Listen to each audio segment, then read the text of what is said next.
गुरुवर प्रणाम। मैं संजय कुमार। आज सबसे बड़ी बात है कि एक दो गुरुओं का फ़ोन आया कि आपका एनर्जी लेवल वीडियो में कम आ रहा है, बट लाजमी है मेरी तबीयत ठीक नहीं है, थोड़ा सीजनल फ्लू से मैं प्रभावित हूँ। तो लेकिन आज मैंने अपने को बड़ा सफल माना कि यहाँ तक आप चिंता करते हैं और आपका आशीर्वाद जिसके पास रहेगा उसका एनर्जी लेवल भला कम क्या होगा। खैर चलिए, आज दो लोग थे। पहला एक मैम थी और दूसरे एक सर थे। एक का क्वालिफिकेशन सर का political science MA education, ma'am commerce background की थी। तो बड़ा सामान्य कैटेगरी का इंटरव्यू रहा। फिर आज बोर्ड में एक अलग ढंग का रुख देखने को मिला।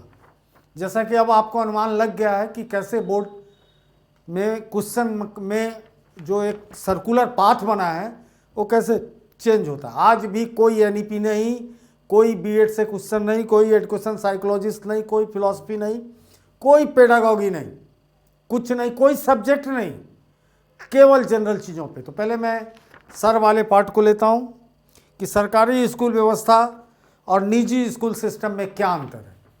तो उन्होंने बताया कि निजी स्कूल एक खास प्रबंधन से चलता है जिसका पहला और आखिरी उद्देश्य पैसा कमाना है। फिर कहा कि अरे तो कहते हैं कि हम चैरिटेबल है, तो कहने को चैरिटेबल है, और लेकिन सरकारी स्कूल एक वेलफेयर संस्था है, एक सोशल सिक्योरिटी के तहत चलता है। तो वहाँ के जो मापदंड हैं वो कहीं ना कहीं हमारे कल्याणकारी राज्य के मापदंडों को पूरा करता है। और फिर निजी स्कूल में ऐसा कोई मापदंड नहीं है, बहुत सारे टीचर के सुविधाओं में भी अंतर है। तो इस तरह से दोनों सिस्टम को उन्होंने डिफाइन किया। फिर दिल्ली सरकार की तरह निजी स्कूल वाले अपने टीचर को विदेश क्यों नहीं भेजते हैं। तो ये बड़ा अच्छा सवाल है जिसका उन्होंने ठीक से जवाब नहीं दिया। लेकिन अगर आपसे ऐसा पूछता है तो निजी स्कूल क्या करेगा, कोई व्यक्ति पर्सनल जीवन में क्या खाएगा, क्या डिसीजन लेगा, उससे सरकार के रूल्स को, सरकार के पीडागॉगी को, सरकार की नीति को उसको अपने स्कूल में लगाने तक का दायित्व है, न कि वो कहाँ ट्रेंड करता है, कहाँ भेजता है आगे के लिए, क्या वर्कशॉप बनाता है। ऐसी कोई कंपल्सन नहीं है। कंपल्सन क्या है कि इस सिलेबस को, इस करिकुलम के अंदर आपको पढ़ाना है और उसका जो आकलन होगा, असेसमेंट होगा, इवोल्यूशन होगा, वो एक गवर्नमेंट सेटअप एजेंसी से होता है, यानी सब सीबीएसई के तहत ही आते हैं। या आज दिल्ली बोर्ड खड़ा हुआ है तो उसमें अभी तक निजी स्कूल कोई नहीं है, वो गवर्नमेंट स्कूल के लिए। तो सिलेबस एक, करिकुलम एक, असेसमेंट एंड इवोल्यूशन एक पैटर्न से होना है। तो ये कंपल्सन है, ये आपको सरकार के तहत करना है। दूसरा, राइट टू एजुकेशन एक्ट के तहत आपने अगर लैंड लिया है तो 25% बच्चों को फ्री पढ़ाना है और वो सारी सुविधा देनी है। इससे आगे की चीज़ों को मानने को उसके ऊपर कोई कंपल्सन नहीं है। प्लस हाँ, टीचर आपको बीएड ही रखना है। और फिर राइट टू एजुकेशन के तहत एक बहुत बड़ी बात आप लोगों से पूछा नहीं है, लेकिन मैं आज एक इत्तेफाकन किसी कारण से एक वीडियो में देख रहा था, बहुत बड़े टीचर का वीडियो है, मैं किसी की शिकायत नहीं करता हूँ। तो उन्होंने जो ये बताया कि सेंट्रल टीचर एलिजिबिलिटी टेस्ट जो है, या स्टेट में स्टेट एलिजिबिलिटी टेस्ट, ये एक तरह से फिल्टर करने के लिए आया नहीं। याद रखिएगा कि उसकी क्यों ज़रूरत पड़ी। तो राइट टू एजुकेशन में ही कहा गया है 2009 में, जो 1 अप्रैल 2010 से लगा, और उसी में कहा गया है कि टीचर के ऊपर यही कहा गया है कि सारे टीचर की एक कॉमन उसकी एलिजिबिलिटी को चेक किया जाए कि वो कहाँ से यत्र तत्र सर्वत्र कहीं से क्या डिग्री लेके आए हैं। एक कॉमन सर्टिफिकेशन उनको दिया जाए कि हाँ भाई कॉमन सर्टिफिकेशन है तभी आप मेरे बच्चों को पढ़ाएंगे। और वो उसका जो स्टेज है वो 2 है, पहले से लेकर 5वीं तक, 6 to 8। उसके बाद क्यों नहीं ज़रूरत पड़ती है, एक और सवाल इसमें खड़ा हो जाता है कि उसके बाद के टीचर को क्यों नहीं पड़ती है। चूँकि कॉलेज के टीचर को फिर नेट क्वालिफाई करना ही पड़ता है। तो इस बीच के टीचर जो 18 साल तक जो बच्चे रहते हैं, 14 साल के बाद, उनके अंदर एक मिनिमम लर्निंग पैटर्न डेवलप हो चुका होता है तो अंडरस्टैंडिंग बनाने की बात होती है, वहाँ फिलॉसफी और साइकोलॉजी की बात नहीं होती है। इसलिए उस क्लास के टीचर को इस एलिजिबिलिटी टेस्ट से बाहर रखा गया है।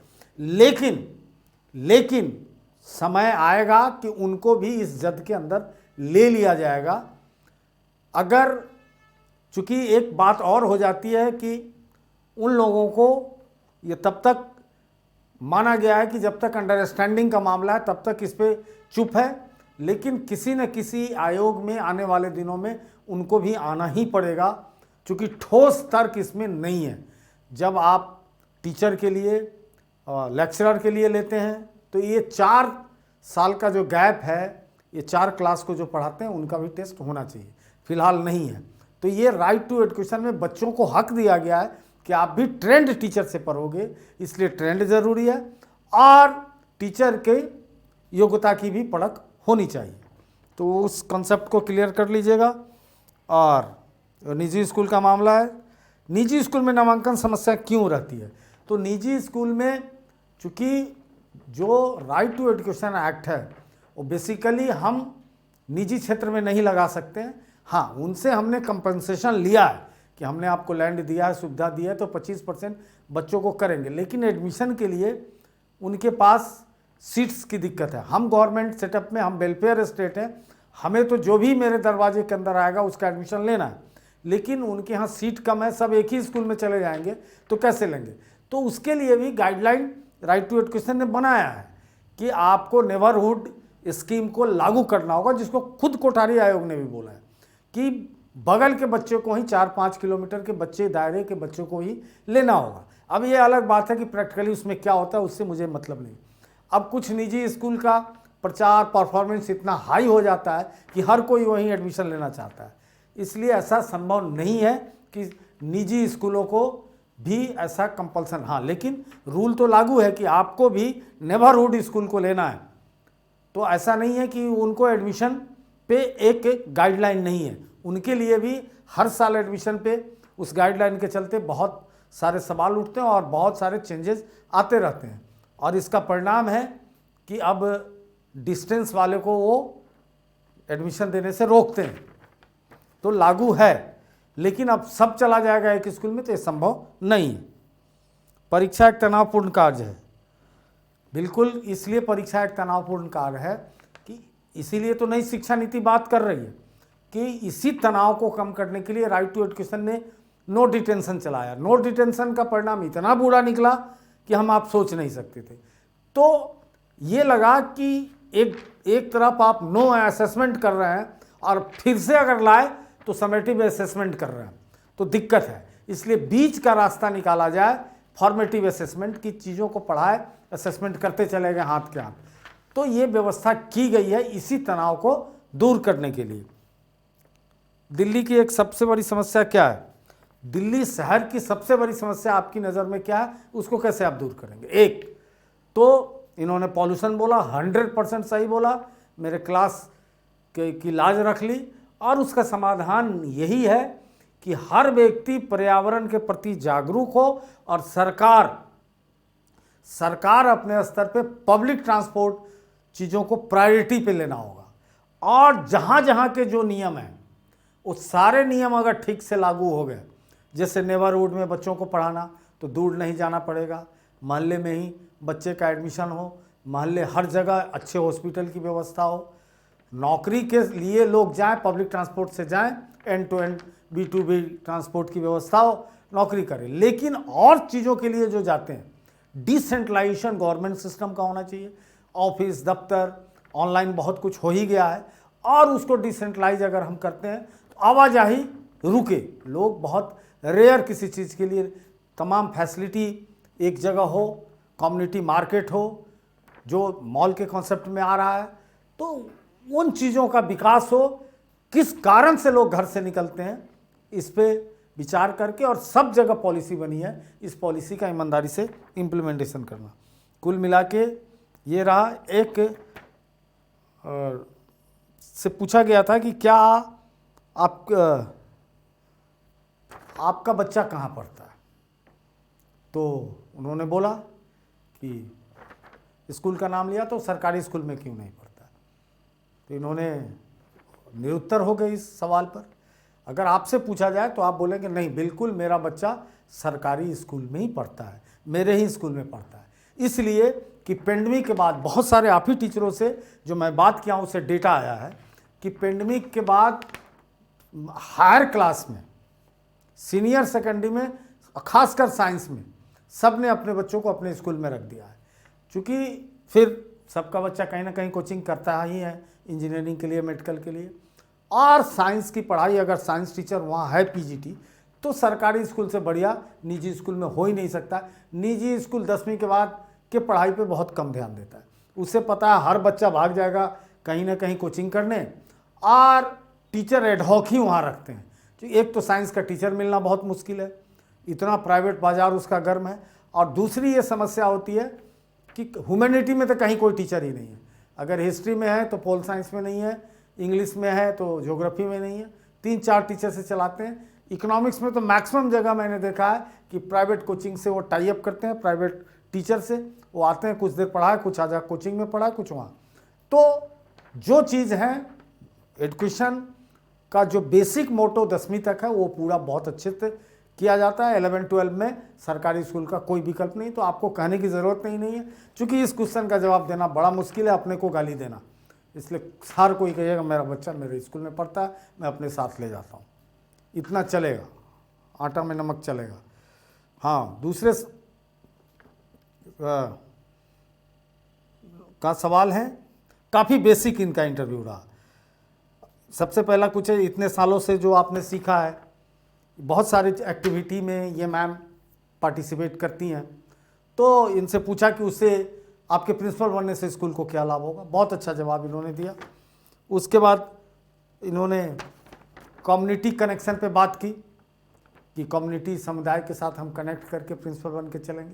फिर कहा इतना टाइम कहाँ आपको मिलेगा, तो उन्होंने कहा टाइम निकालना होता है, और ख़ासकर जब बच्चों को पेरेंट लेने आते हैं तो मैं उस समय मिलने की कोशिश करूँगी या उनसे बातचीत करूँगी, तो इसके लिए समय निकलेगा तो बिल्कुल निकलेगा।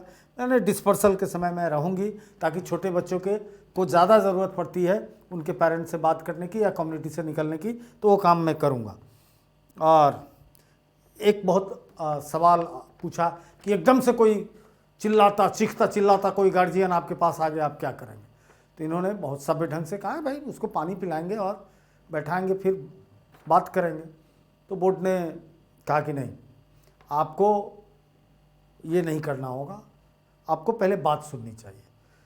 तो इन्होंने पूछा कि सर क्या जवाब होना चाहिए। हम बोले बिल्कुल गुब्बारे से हवा निकालो। पानी तो मान के बैठा है आपसे लड़ने आया है, तो पानी तो पिएगा नहीं आपका।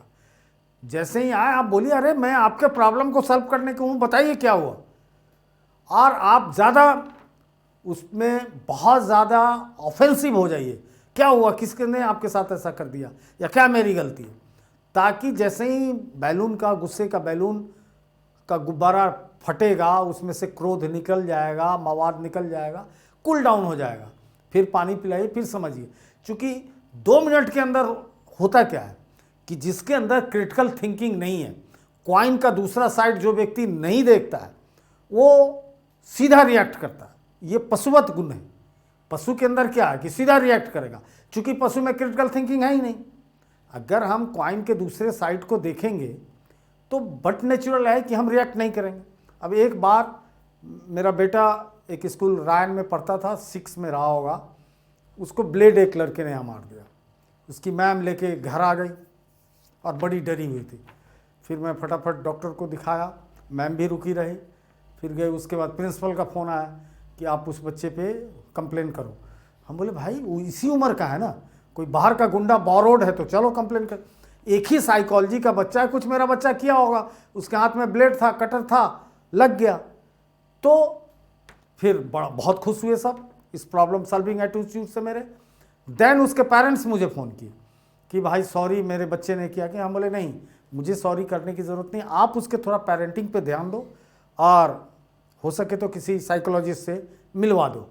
तो समस्या ये है कि और वही दूसरे माँ हो, कई बार मेरे पास पैरवी आते थे जब मैं जर्नलिस्ट, अरे स्कूल में ऐसे कर दिया, टीचर ने ऐसे कर दिया, ये कर दिया। तो पेरेंट्स केवल अपना साइड ही सोचेंगे तो मुश्किल है।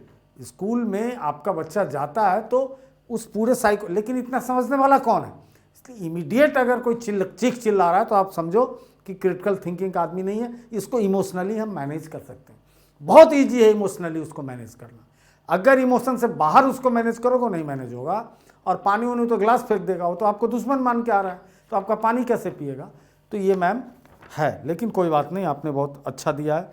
मैम को कम्प्लीमेंट भी मिला है कि आप बहुत एनर्जेटिक हैं। मैम ने थैंक यू बोला। और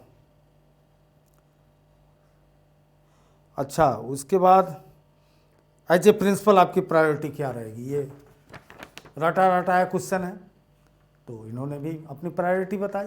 तो कुल मिला के आज बोर्ड में बड़ा सिंपल रहा, बड़ा जल्दी निपटाने वाला मूड में बोर्ड था। हालांकि एक बोर्ड था जो थोड़ा स्लो था, लेकिन दूसरा बहुत फास्ट चल रहा था। उस बोर्ड में 10 से 12 मिनट के इंटरव्यू होते रहे। तो इससे लगता है कि बोर्ड बदल गया है और आप लोग भी इसी मिजाज से चलते रहिए, यानी पॉलिसीज़ को एक साथ कर लीजिए। जो कुछ भी आपने एजुकेशन में पढ़ा है, पेडागॉगी, उसको एक जगह कीजिए, अपने सब्जेक्ट को एक जगह कीजिए और स्कूल एंड सोसाइटी को कनेक्ट करके देखिए। जिन 4-5 टॉपिक के अंदर मैंने इतने दिनों से पढ़ाया है या आपका फेस टू फेस इंटरव्यू लिया है, तो उसका लाभ उठाइए। और अंततः निष्कर्ष में मैं कह सकता हूँ कि कुछ भी हम लोगों के ट्रेनिंग से बाहर नहीं है। और इस बात से पैनिक मत होइए कि आपसे 10 मिनट पूछा है कि 15 मिनट की 5 मिनट। लंबा इंटरव्यू ये गारंटी नहीं देता है कि आपने बहुत अच्छा जवाब दिया है। हो सकता है लंबा इंटरव्यू में आप खुद उसको बहुत देर तक इधर उधर घुमाते रहें, वो आप में कुछ ढूंढने के चक्कर में भी लंबा हो गया, तो उससे कोई मतलब नहीं। मुझे तो 2 मिनट को इंटरव्यू दे, मैं बता दूंगा। चूँकि इंटरव्यू में गेज करने वाले के पास कितना एक्सपीरियंस है और गेज करने वाला को कितना वो कन्फाइंड और डिटरमाइंड है कि कहाँ से क्या गेज करना है। कि इस प्रिंसिपल बनने का मतलब है कि इसके अंदर 2-3 गुण बहुत सॉलिड होना चाहिए। पहला, इंटीग्रेटेड रूप से अगर एक गुण खोजेंगे तो लीडरशिप होना चाहिए, तो और वो डेमोक्रेटिक होना चाहिए, सबकी बात सुनने वाला व्यक्ति होना चाहिए, इम्पैथाइज होना चाहिए। सिंपैथाइज हो ना हो, इम्पैथेटी उसके अंदर बहुत ज़्यादा हो। और सबसे बड़ी बात है कि चीज़ों को डिलीवर करें। डिलीवर करेगा तो ऑटोमेटिक उसके अंदर आ जाएगा कि वो प्रॉब्लम सॉल्वर होगा, डिसीजन मेकिंग होगा। डिलीवरी ही नहीं करेगा, किसी चीज़ को रोक के बैठ जाएगा किसी भी बात को करने में, तो नहीं होगा। इतनी सी बात तो पूछनी है। हम बहुत कुछ पूछ के तो और बहुत कुछ पढ़ा के तो यहाँ तक लाया गया है, टीचर बनाया गया। अब इससे आगे और हम क्या जांच लेंगे, क्या परख लेंगे? तो इस तरह से इंटरव्यू को बहुत संभल के दीजिए, समय और किसी तनाव में मत रहिए। और आज दोनों लोगों ने बहुत अच्छा किया है। मेरी अग्रिम शुभकामनाएं आपको कि आपके यहाँ से मिठाई का डब्बा आए। जय हिंद।